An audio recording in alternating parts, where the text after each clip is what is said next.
It's me, little does life and travel. Ayan, magluluto tayo ng upo na may gata, malunggay at ang daing. Ito ang upo, may malunggay, may garlic, may onion, and may ano to, ito, pero konti lang ang aking kamatis. At meron din siyang ano ba tawag dito? Ito, ginger. At ito ang gata. Ayan, mag-uumpisa na tayo magluto ng upong may gata na may daing. Ayan ang daing. Hinugasan ko na siya ba? Okay, let's go! Maglalagay tayo ng mantika. Panggisa natin. Okay.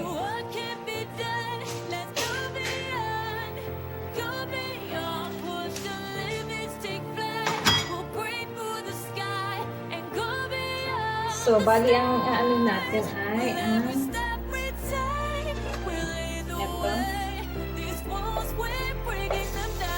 Garlic.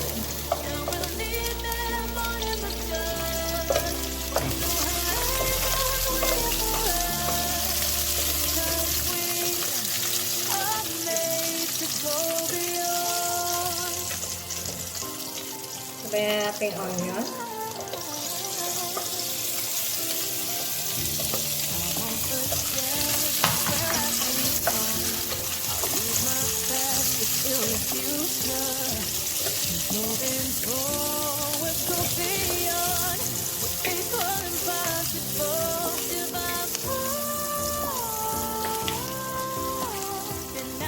Wala kasi akong kamatis, kaya ayun ito. Tama lang na magkaroon siya ng kulay. Pwede naman siya lagyan ng tomato.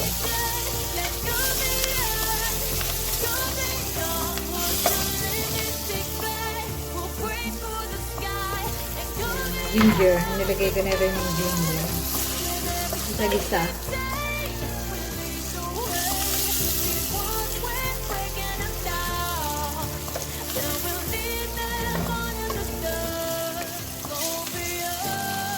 Anuhin lang natin para yung aroma niya ay lumabas.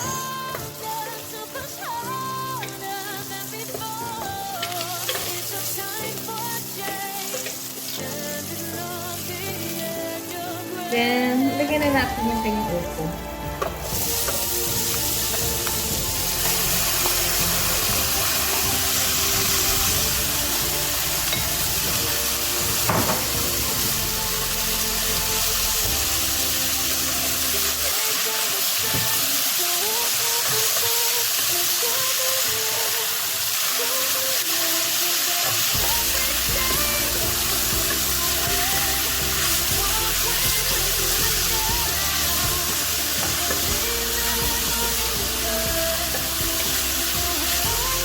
Bigyan natin siya na. So, konti lang kasi yung daing na maalat na.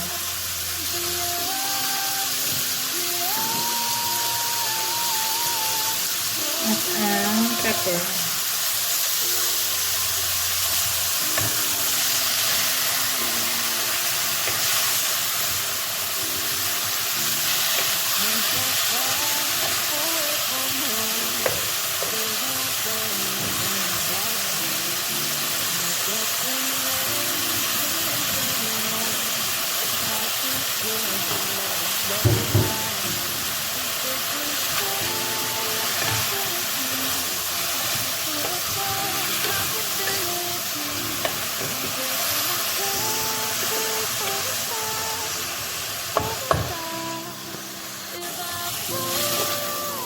Lagay natin yung isda.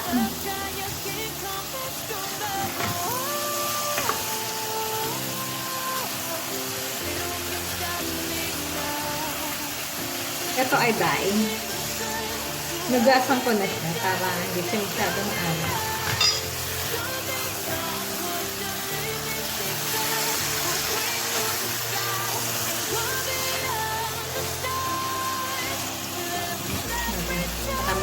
duro.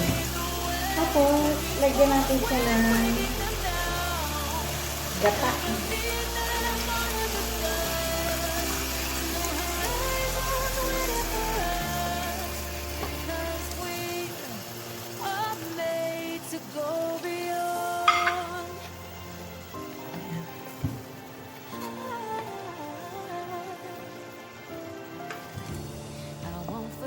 Bango. Bango ng gata.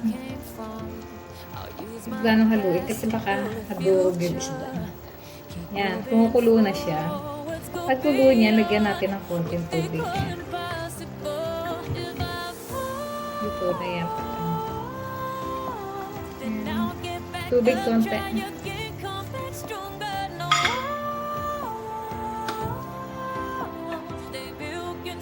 Nagdagan ko kasi mas gusto ko may sabaw.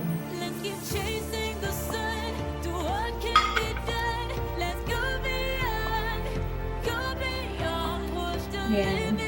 Takpan natin muna ng lagyan. Hindi ko sasara kasi baka mapaw.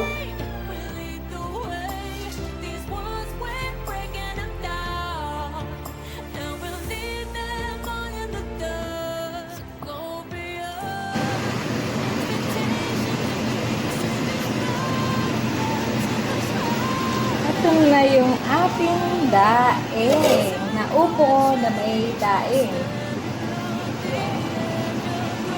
Upo na siguro.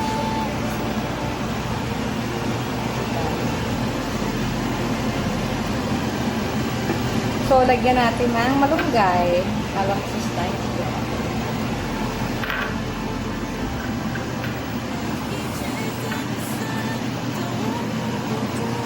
Ayan.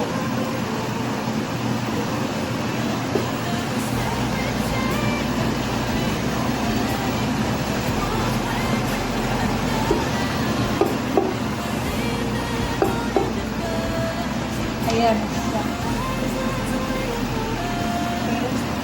Ayan, malunggay.